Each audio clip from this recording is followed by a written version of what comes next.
All right, cool. 2:30 Mountain Time, which is where we are, 4:30 on the East Coast. A little later for our friends over in Norway and Bermuda. Shout out to you guys. Thank you so much for taking the time to join us. Important call today. We've got a lot to get through. Um, this is Grinnell Capital. Thank you for coming. Grinnell Capital is the place where we offer active and dynamic macro-aware equity investment models for financial advisors, their clients, as well as individual investors. What we're doing today, we're doing a mid-year update. We're going to take a look and maybe ask the question. I don't know if we're going to answer it. We're going to try. Has the bear market seen its bottom? You guys got the invite. It's kind of a cute picture of the bear in the backside there. All right, let's get into it. All right, current state of the major indices. I don't have to remind anybody, I don't think. This is as of last Friday. NASDAQ down 32% year to date, S&P down 22, Russell down about 25 year to date. So market's off to a historically rough start. We really haven't seen this kind of pain very many times in history. And you've probably seen the schematics where when the market is down this much for the first 6 months, you tend to get a really strong rebound for the next 6 months. Nobody knows these things for sure. We're going to take a look at some of these factors. But nevertheless, it's been rough. That's just it. It's been rough. We'll go into taking a look at why, and we'll go in and take a look at what to do. So this is kind of a fun chart. S&P 500, 2008 versus 2022. We've got the yellow line is 2008. The red is current time. This is about a 3-year overlapping. Starts at like 2017 for the red line, and the equivalent for the yellow going back to 2000, 2005 or so. But what we see here, it's pretty wild. You see a pretty good correlation. As many of you, a favorite Mark Twain quote of mine is, history doesn't always have to repeat, doesn't always repeat itself, but it often does rhyme. So as we take a look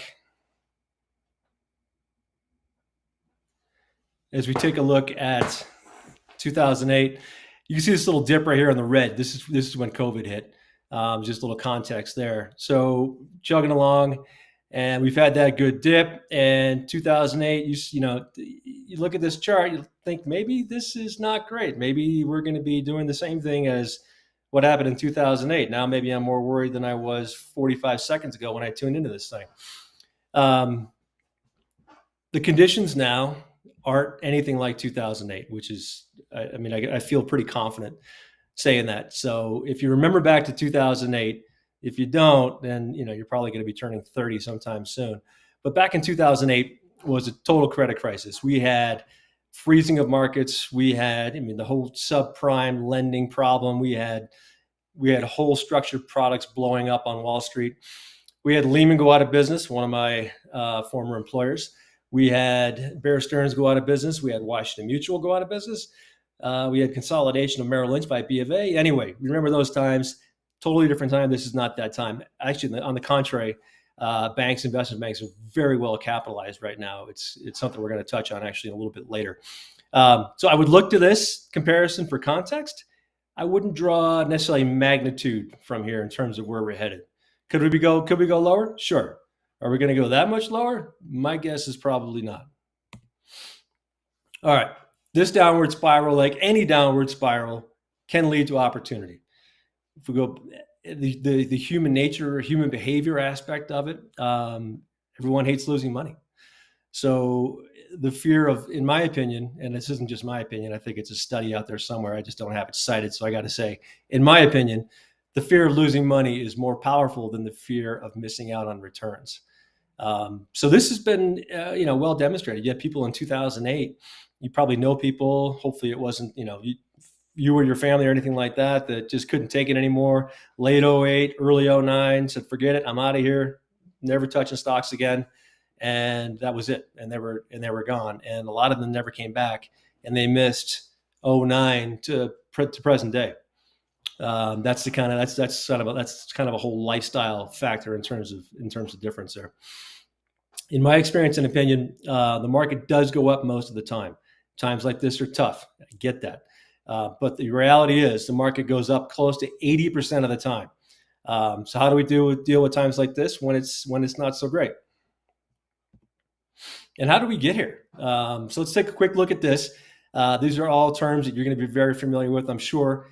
Inflation, we could take our time machine. We can go back 2021, a little over a year ago. We had some rising inflation numbers. We had commodities that were starting to surge a little bit. Jerome Powell and staff were pretty confident that it was a result of the lockdowns from COVID and it was transitory and we'll get out of this thing and everything's going to be okay. Obviously, that's not what happened. So I think if Jerome could hop in his own time machine and go back, I feel pretty strongly he would probably change that language, perhaps even change what he did. You know, he's probably not going to admit that, but I think that would be the case. So we've had a Fed pivot, right? The Federal Reserve did get religion, they realized that this inflation thing wasn't transient. It was very embedded in the global economic system, and something had to be done about it. So it went from being easy money, quantitative easing. Now we're going quantitative tightening. We're going raising rates. We've been doing that so far in 2022. We had a 25 basis point hike. We had a 75 basis point hike. We'll have another 75 next month in July, most likely. And that's just the current state of affairs right now. Combating inflation, they will tell you, is their number one priority. They've got a dual mandate: maximum employment, inflation. I think that dual mandate is slid heavily towards inflation right now. Another thing that got us to this mess: supply chain disruptions. Going back to COVID, you guys are very familiar with this. Throughout the globe, the trade system crazy interrupted, and even to this day, especially China with their zero COVID policy, you've got cities that lock down, you've got ports that lock down. Bright side of that, I have seen more and more encouraging data points on supply chain. I just read something the other day. GM recently talked about their supply chain loosening up. These are good things. These are good things. These are disinflationary when it comes to prices, and they're just a much more smoother way to run the economy. Even though the world is deglobalizing a little bit, moving away from globalization, China is still a hugely important cog in the supply chain wheel for so many companies and industries. The Ukraine war is another thing that got us to this point. Don't really have a thought there in terms of where that goes, how that happened. Don't really know when that ends. That is a big problem. I mean, it's gone on probably than most academics would have told you it would go on. I'm sure the people of Ukraine are more than sick of this thing, but it's anybody's guess, unfortunately. And the latest thing, and this is important, growth concerns. So Walmart and Target, on their last earnings report, both came out and completely laid an egg. So missed top line, missed bottom line. Target blamed inventories. They had the wrong assortment of stuff. They didn't have enough travel-related stuff. They had more of the old school appliance and things like that. But at the end of the day, the reality is the consumer was pulling back. So if they went to Target, now they're going to Walmart. And if they spent $200 a week, now they're spending $160 a week. And if they went to Walmart, maybe now they're going to the dollar stores. So consumers trading down. This is absolutely happening. And I put Snapchat up there. You guys are thinking like Walmart, Target, and Snapchat. What's Snapchat there for? This was one of the most, I've never seen this before in my 23 years of doing this kind of thing.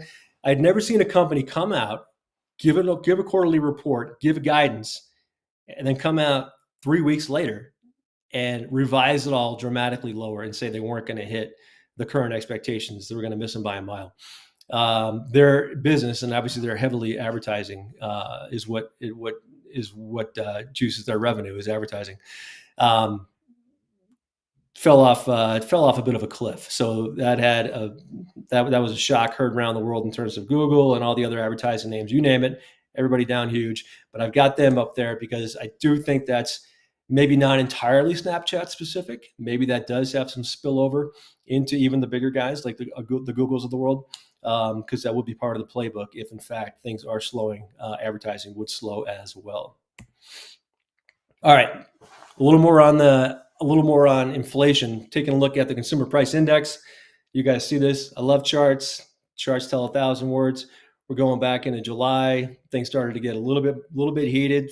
Fed wasn't worried. October, maybe getting a little worrisome. They still weren't too worried. But getting into 2022, things got a little hectic. And that's along with the Fed pivot. So the most recent reading in June, that was a May number, 292.296 on CPI, highest on record. So clearly this is an issue. My gut and I don't know, I guess I call it a hope, but if you go and look at, let me back up half a second. If you go and look at commodity prices, look at hard commodities, look at softs, look at copper, look at cotton, look at crude oil, nat gas, lumber. All these commodities have come down, and they've come down dramatically. They've come down huge. In some cases, people are talking about the lumber crash. So this is a good thing. When it comes to inflation, this is a very good thing. So commodity prices are definitely coming in. They led the way in terms of when we're going up in inflation. They seem to be leading the way down now. A lot of that probably a result of fears of declining end demand, right? If you are going to go into some form of global recession, which we'll talk a little bit more in a second. But if that's a scenario, then obviously less demand for copper, less demand for oil, less demand for all these things. And they've all come down huge. So this is hopefully a precursor to what we get in for the June number coming in July. Maybe we go back down to this 289 level, 290, something below 292, 296 would be great. I think the perception is getting out there that inflation has peaked. I think the market is moving past it, and we'll talk about that a little bit more. But we need to see it, right? We've got to see it, and hopefully we get that friendly number next month. All right, what are the risks from here? So in my opinion, you get inflation that peaks, but it lingers at elevated levels, causing the Fed to continue to tighten monetary policy longer than anticipated, more rate hikes than anticipated, however you want to think about it, going into 23, and they're still hiking rates. And at that point, I would imagine the economy would be really suffering. So that would be a big issue for the markets.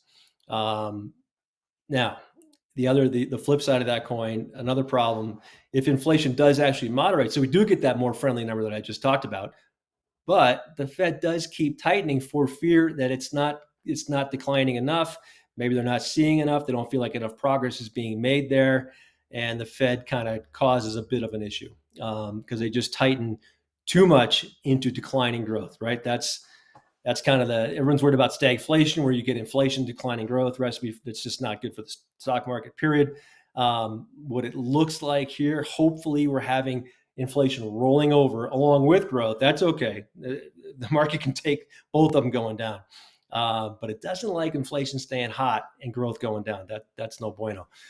So hopefully those aren't, neither of these are my base case, but those are absolutely the risks.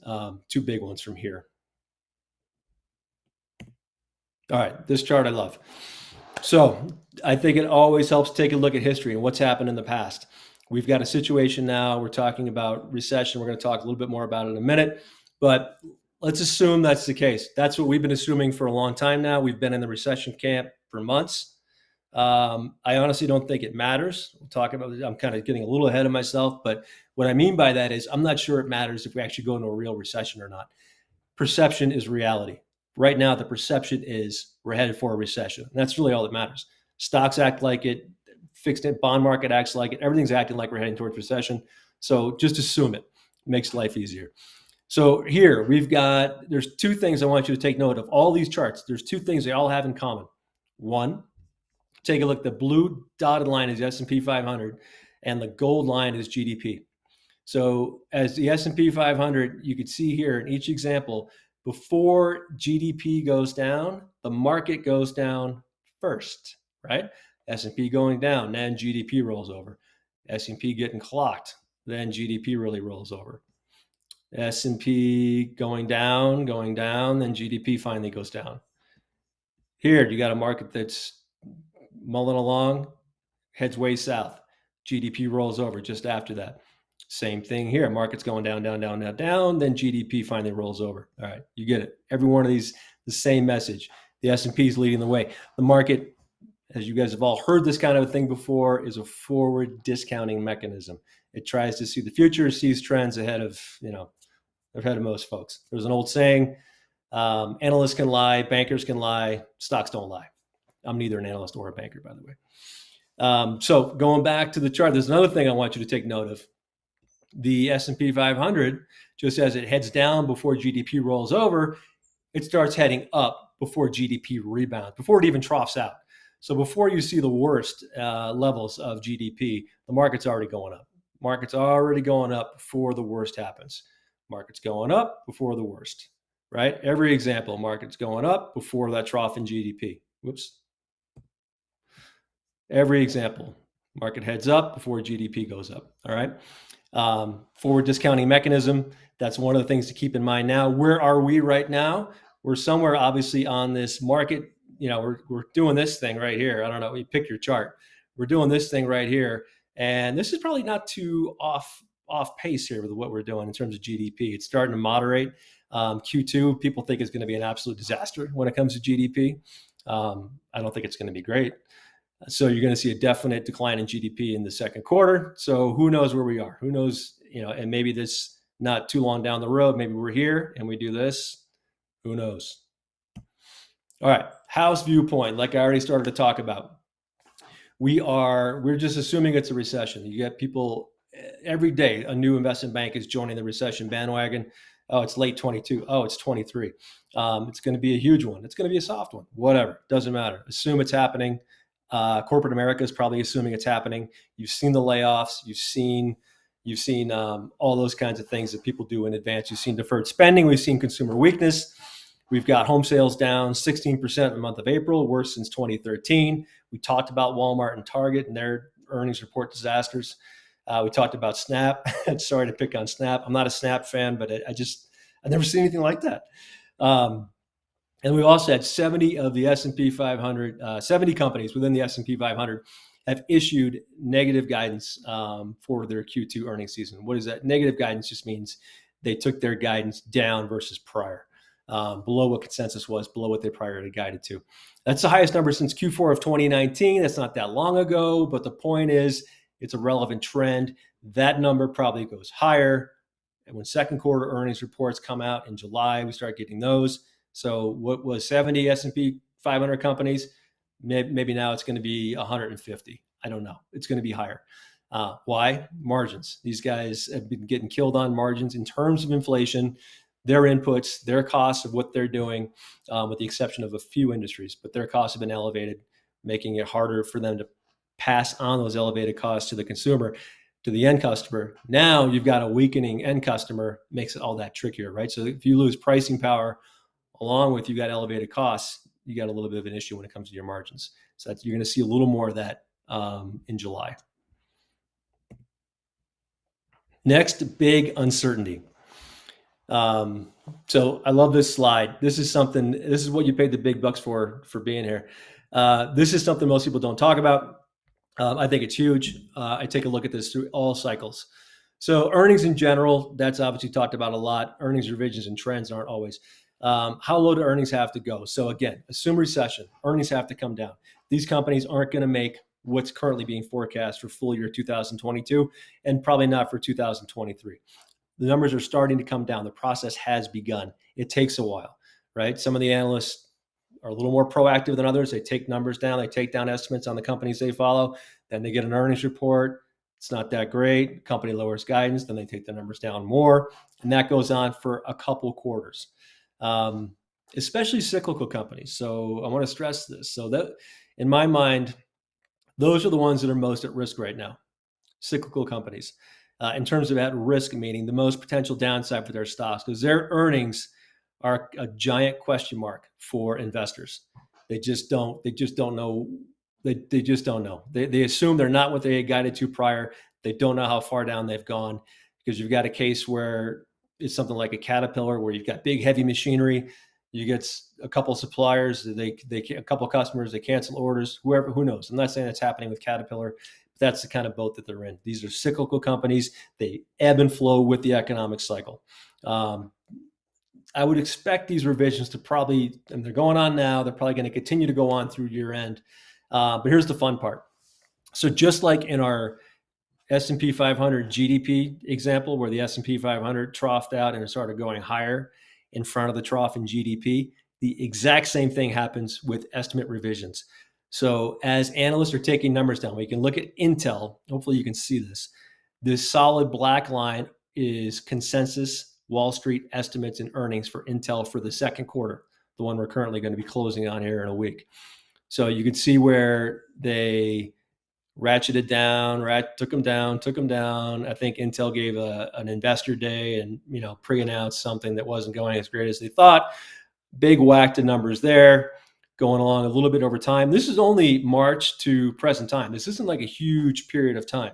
So estimates have been coming down fairly rapidly for Intel. Intel's not the strongest of semis out there. So that red line marks where consensus currently is for Intel in their quarter. And now the other line is the stock. This is what the stock has done. Stock's gone down. So stocks tend to trend with earnings revisions. Go figure. As earnings are doing better, stocks tend to go with the earnings revisions. As they're doing worse, the same thing happens. Here, I'm not sure that this is over. As you see the stock, it doesn't really matter whether it's below that most recent earnings revision mark. The point is they're both going down, and I think they're both going to continue to go down for the very foreseeable future.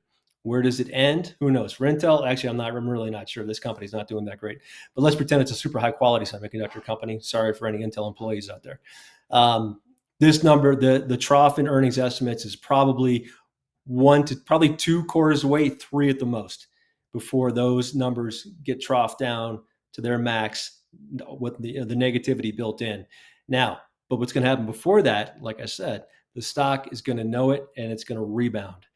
So before those numbers trough, a lot of times you'll have a 5, a 10, 20, 30% turn in the stock to the upside before the worst is baked in, and as far as analysts are concerned. That's just how it goes. That difference in magnitude obviously depends on what stock you're talking about, but something we look at all the time, something to pay attention to. Another feather in the cap of the adage where you don't want to try and call the bottom, right?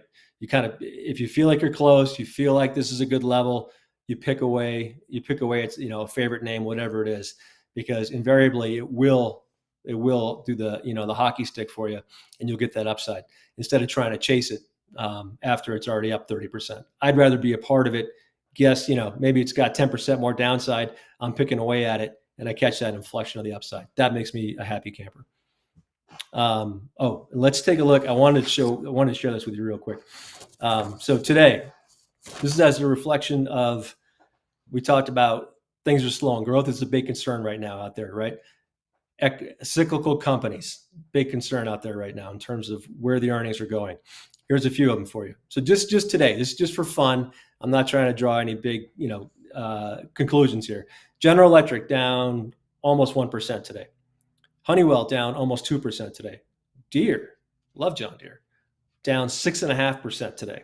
Don't own it. Don't own any of these. Actually, no, we own a little bit of Honeywell, excuse me. Caterpillar down 5%. This is a day with the NASDAQ up 1.5 and the S&P up 1. And you've got these guys, big bellwethers, big common names. They're down mid-single digits for Cat and John Deere. What's the deal? Now let's go and look over here at some other stocks. Totally different sector, businesses that are less cyclical. Let's see what they did today. Zscaler, cybersecurity. We're going to talk about that in a minute. Up 9%. CrowdStrike, cybersecurity, up 5.5%. MongoDB, data analytics, up 8.5%. CRM, Salesforce, up 3%. So one day doesn't make a trend, but this kind of action does make a little bit of sense to me. It's hard. It's extremely difficult in these times to estimate where those earnings are going to trough out for those cyclical companies who it feels like fundamentals get worse by the day. The other ones I gave you, we'll talk about the difference from the other ones I just gave you, those software companies. We'll talk about that in a minute. All right, what's working now? In my opinion, energy, that's until like June started. Energy's fallen off a cliff. But energy's had a really good run so far this year. A lot of that's been supply driven, as many of you know. I don't want to get too political. The current administration wasn't into increasing capacity for fossil fuels. That was a big platform they ran on. So lo and behold, we've got a little bit of a shortage when it comes to the supply side. Large cap pharmaceuticals has been another one. We're big fans of pharma here. We're big fans of biotech here at Grinnell Capital.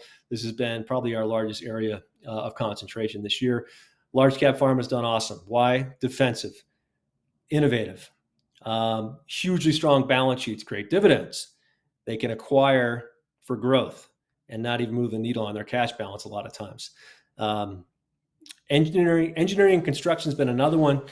Kind of niche stuff here. So the ones I'm talking about are companies that are really involved in two verticals. One vertical is infrastructure of the U.S., so power lines, electricity transmission, things of that nature, which we need more and more of all the time. There's a company that's done really well doing that. Another one is government contracts. So when it comes to defense, things of that nature, there's another company has a lot of government work that they do, and that they've also done quite well because the government just keeps on spending. I don't know what it is. So what's the plan going forward?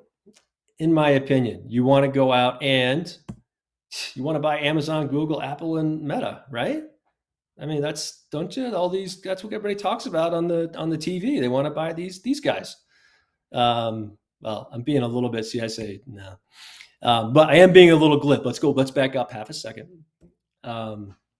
Google actually is an example of something we're going to do a little exercise later and take a look at Google. But Google, I think, can make a ton of sense. It's inexpensive. They are highly reliant on advertising, which is a little bit, you remember the Snapchat example. So that's going to be a little bit of, let's see what's really going on here when they report.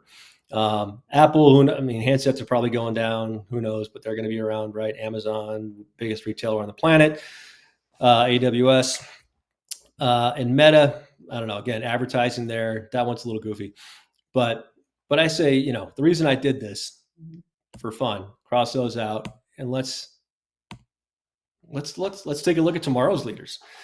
So all those stocks have had a great run and made you, me, and a lot of other people a lot of money on the way. They're still fabulous companies. Nothing against those companies, but I think it makes a ton of sense for a certain amount of your portfolio might be dedicated to looking out towards who are going to be tomorrow's version of these amazing, disrupting, leading companies. That's one of the things we endeavor to do here. I think this is the time when they've gotten the absolute, what kicked out of them is when you want to buy these things. All right.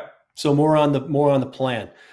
Phase one, next 1 to 3 months. And again, this is all my opinion, but I gave you those stocks before when we compared them to the cyclical guys. I gave you a bunch of software stocks. Why did I give you software stocks, and why were they up today?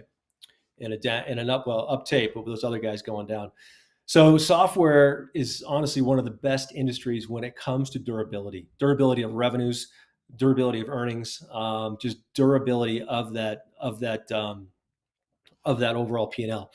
You take a look at, especially when they're mission critical. You notice I've got mission critical enterprise software stocks probably makes sense to start picking away at in the very near term, in my opinion. Recurring revenue, 98% recurring revenue. They've got bigger and bigger cycles where now they've got $500,000 plus paying customers. Now they've got 10, and they've got a bunch of $1 million plus paying customers, and they're all recurring. They're all renewing their contracts at like 99%, and they've got new products coming out. Anyway, Wall Street loves these things for a reason. Salesforce has done so well for a reason. Microsoft's done so well for a reason. A gentleman by the name of Orlando Bravo. Tomo Bravo is one of the largest private equity firms in this country. They specialize in enterprise software. About 3 weeks ago, he was on CNBC saying that software trading at 5 times forward revenue is a buying opportunity of a lifetime. Now, before you go out and screen for all these 5x forward sales software stocks, he did walk those comments back no fewer than 2 weeks later. I don't know what the deal was, but he did. He walked them back. My response would be, okay, 5 times, what about 3 times? I don't know. So at some point, these things make sense to start picking away at, in my opinion. And one of the ones I wrote, and also elite secular growth companies. So everybody knows what secular versus cyclical is, I'm sure. Secular are trends that are somewhat agnostic to economic cycles, right? They occur in and out of growth and contraction in the economy. You've got something steady happening, like a Salesforce.com. They might be a little bit cyclical, but they're still somewhat secular. You look Add another example, cybersecurity. So back to mission critical enterprise software. In the enterprise, the businesses, when it comes, time slowing down, maybe we're not going to do breakfast burritos on Friday mornings anymore. We're not going to have the free Chipotle lunch brought in every Friday. It's going to be more like, pack your own lunch kind of thing. But you know what they're not going to give up on? They're not going to give up on their cybersecurity. They can't get hacked. You can't afford to get hacked. You lose your data. You got clients' data out there on the dark web. It's a bad luck. So these guys are going to keep their spending up, if not increase it, because as you know, that environment is just crazy dangerous right now, and it seems to be getting worse. So mission critical enterprise software, cybersecurity. I gave you a couple of them earlier: Zscaler, CrowdStrike. These are all, buyer beware. They're still expensive. Palo Alto Networks is the cheapest one. You can look at it on a PE. Most of them you can't look at it on a PE until you go out to like 23, 24. But anyway, I think those types of stocks can make sense to pick away at. I did, elite secular growth companies. So you want to, and just doing the work on what makes a spectacular, a strong company, competitive moats, all the things and the traits that really make a company special, to separate them from everybody else, to give them that advantage in the marketplace. So Spotify, we own it. We own a little bit. So leading streaming platform out there, period. They are spending right now, investing in the business. I think the CEO currently stated, and this isn't documented because they don't have to, they're Sweden based, but the CEO said that he was going to buy 50 million of his own stock down here. That's what he said. So you got insider buying, you've got a company that is investing in growth. They are the current number one audio streaming platform out there. They are crushing it on podcasts. They're winning the podcast sweepstakes. And I just think it looks interesting. And forget about the Tomo Bravo thing. Orlando Bravo's 5 times. Spotify trades at one time sales. Not profitable, but one-time sales. Interesting. I think that setup is interesting. Awesome business. Phase 2. Oh, I wanted to do this real quick. All right. I don't want you reading that. I'm going to go back. So I want to do this exercise. This is fun. So we're going to take a look at PEs of 2 different groups of companies, and you kind of think to yourself which one you'd rather own. You ready? So Procter & Gamble, current price to earnings ratio of 2022 earnings, 22.6 times. Coca-Cola, 24 times. McDonald's, 24 times. Kimberly-Clark, 21 times. Hormel, 24 times. Hershey, 25.6 times. Current year earnings, forward earnings, this calendar year end. Okay, not the cheapest. All trade at a premium to the market, right? They're all staples. You guys know the playbook. You go to recession, people buy utilities, they buy staples. These have already been bought. They've been bought. They've actually come down a bit. They're still expensive, in my opinion. You got something like Hormel trades at a premium to the S&P 500. I don't know. Maybe not that compelling for me, but I'm sure for some folks it's great. Let's take a look at some other group of stocks and their PEs right now. Google, forward PE, 19. Microsoft, 26. All right, small premium to Hershey. Seriously, small premium to Hershey is Microsoft. Meta, and again, that one's a little controversial, I think. 14 times. Netflix, 16 times. Qualcomm, 9.6 times forward earnings. Qualcomm trades at less than half the multiple of Procter & Gamble, Coca-Cola, McDonald's, Kimberly-Clark, Hormel, Hershey. I don't know. Does that it makes it seem kind of compelling, doesn't it? So now you got to do the exercise, because Qualcomm falls in that cyclical category. Even though they're in a space with secular growth, wireless, they are moving away from handsets, by the way, so their verticals are getting diversified. But they're cyclical, right? Okay, so absolutely. Are handset sales going to slow? Sure, they're going to slow. No problem. Let's knock off 20% of their earnings. Let's say that's wrong by 20%. That current earnings estimate has to come down. Okay, well now that 9.6 multiple is 12 multiple. Is that I don't know. Is that expensive for Qualcomm? I don't know. Is it going to outgrow the S&P 500 over the next 5 years? Probably. Is it going to outgrow Hershey over the next 5 years? I'm not even going to answer that. Broadcom, another one, 13 and a half times earnings. Broadcom, another premier semiconductor company. Again, cyclical. We don't own a lot of semis right now because I do think that they are. We do own Qualcomm, disclosure, but I do think they are headed lower for what we talked about. People, the street has no clue on what to expect for earnings. Semis are in the bullseye for that whole exercise in terms of we don't know the earnings. We're going to assume it's lower. Semis get crushed. They've been getting crushed, and they'll continue to. I don't know. I don't want to say they're going to continue to get crushed, but they are definitely at risk. All right, but doesn't mean you don't nibble on something like a Qualcomm at 9.6 times. Let's just say it's 12 times. We already took that 20% off 2022 earnings expectations. Phase two, next 3 to 6 months. Now, here we go. Here's where the fun begins. The cyclical companies that we talked about. So I think it's too early for these, obviously, or I wouldn't say next 3 to 6 months. I think fall, winter is kind of what you're looking at here. The semis could be an exception. You're going to probably get key semiconductor companies that bottom before this time frame. It's possible, but at any rate, you want to take that longer. You want to take that longer timeline. Let these things come down. Let the estimates get cut. Remember, if you want to go and the estimate revision, that Intel chart that I showed you, that's from Estimize, ESTIMIZE.com. Estimize. I think you can set up an account for free and you can go through this exercise yourself and see how earnings are trending.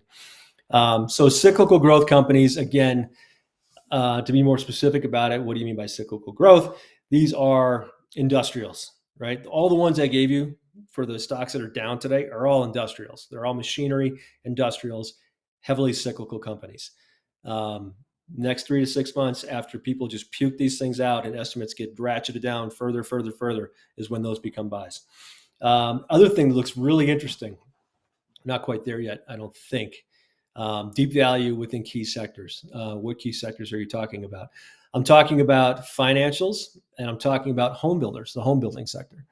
So home building is interesting because that was one of the things that the Fed was doing on the quantitative easing side. They were buying all these MBSs, mortgage-backed securities, and now they've gone to selling MBSs. So the home building sector has been in kind of the crosshairs for quantitative tightening for most of 2022, along with obviously rising mortgage rates, which don't help the sentiment in that space at all. They've gotten crushed. They're really cheap on a PE. You can't look at the PE because the E is way off potentially, or people are saying the E is way off. It's going to have to come down a lot. But what you can look at is tangible book. So if you take a look at some of the leaders out there, whether it be a Pulte or a Lennar or a DR Horton, you look at a price of tangible book. If you get that below 1, that becomes interesting. I don't think they're there yet, but that's one of those maybe you just kind of hold the nose and pick away at it. Another sector that tangible book is also relevant for is the financials. Premier financial institutions, when you talk about Goldman Sachs, actually currently is under one-time tangible book right now. They're 90 bips of tangible is when I saw it last today. Don't own it, not there yet. I think that revenues have got to be just getting crushed for these guys in terms of there's no IPOs. There's investment banking revenues gone down big time. Trading revenue could be pretty good, but anyway, JP Morgan is another one, premier name and probably the best run company in the group. They are still 1.5 times tangible, so not quite as appealing. And for those of you that haven't heard this one, the old adage back in the day for banks was you buy them at 1 time tangible and you sell them at 2. That was just kind of the trade. So anyway, look for those. Do your tangible book screens on the banks.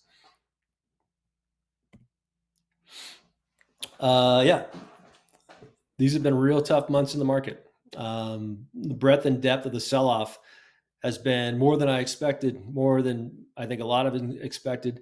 The war didn't help, but at the end of the day, we are where we are. And I want to talk about this point for a minute. It kind of sets up the next comment there, but yeah, it's a tough spot. They're down. Market's down a lot. S&P down, whatever I said, 22%, maybe 21% now after maybe 20, whatever it is. NASDAQ down 30. But what this is, though, this is, in a way, it sound in a twisted way. I don't want to use the word blessing, but it's a fortunate turn of events for those that have a longer duration than like 4 years for investing. You got a long time frame, and again, like over 4 years, even over 3 years. This opportunity, this 2022 setup, I think is fantastic. You don't want to wish things like this necessarily, but when it happens and you realize that actually it's healthy for the overall market to get this cleansing of valuations, to get this broad reset, to be able to pick up quality names on the cheap coming out of this thing is just awesome and sets you up for the next 2, 3, 5 years down the road. And a lot like it was for 2001, a lot like it was 2009, a lot like it was after COVID for those, year and a half of good times it was pre-COVID. But I do see this also as a great environment. So with the Fed, and we didn't talk about this too much, but as the Fed, as I talked about the pivot to fight inflation going from dovish to hawkish, there's another pivot that's significant too, in terms of just the overall, there's a lot of talk about it's the end of an era in terms of the easy money, right? Since 2009 to 2022, it's been easy money in the marketplace, a la the Federal Reserve, absent a couple of little hiccups here and there. So I'm not sure that's the case for, the entire future, but I think it's important to realize that the correlation amongst the market participants, the stocks in the market, isn't going to be one. It's going to turn into, my opinion, it's going to turn into a stock pickers market. I think that just kind of doing the index thing, which is great for it's low cost and a lot of people love it and swear by it. If you do that, I would encourage you to look at another avenue of active management. It doesn't have to be Grinnell Capital, it can be whatever else. But I think you would thank yourself for that 2, 3, 5 years down the road. So, and again, what our model is able to do, we can pivot from growth to value. We've got a pretty broad mandate. We don't have a tight mandate that says we can only buy these kinds of stocks and this kind of evaluation and this kind of a market cap. We're pretty broad. We've got that flexibility for a reason. Gives us a better opportunity to capitalize on opportunities in the marketplace. That's it on that. And yeah, so just again, what we do, we run a straightforward, balanced approach to investing in innovative market-leading companies. So one of the reasons we started this business, I've been doing this for over 22 years. The thing that I've noticed 2 years ago was just all the amazing innovations happening in this country, in this world, when it comes to artificial intelligence, when it comes to data center, when it comes to cloud computing, digitization of everything, autonomous driving, green driving, green energy, all these trends, healthcare, genetic editing, genetic sequencing and editing. So important, I think, for the future of healthcare and how we're going to get rid of a lot of diseases out there. This stuff's happening now. It's a super exciting time. You wouldn't know it because these stocks have gotten absolutely destroyed.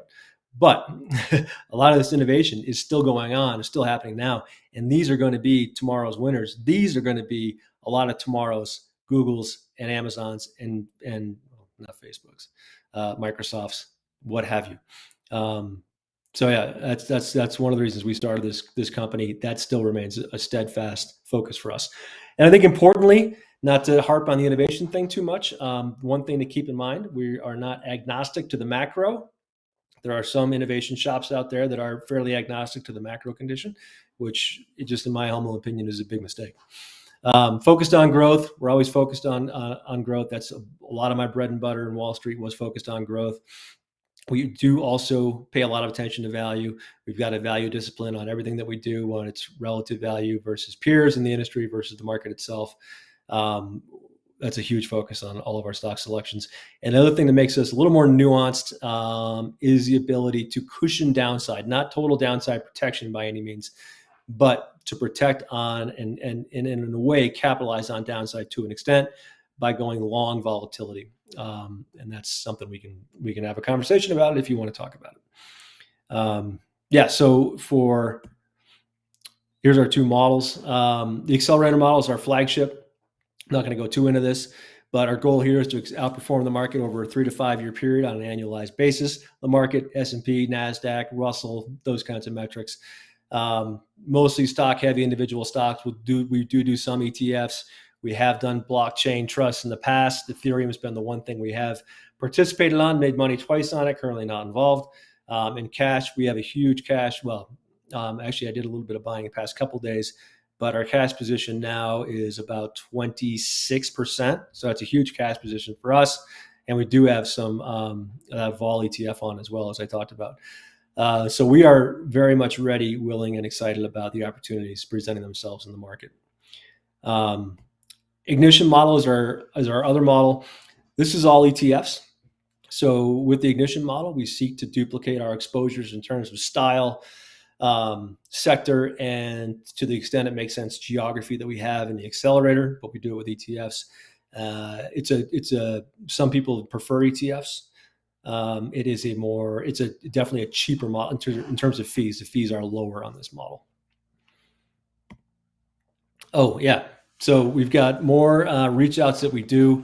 Please check out our insights.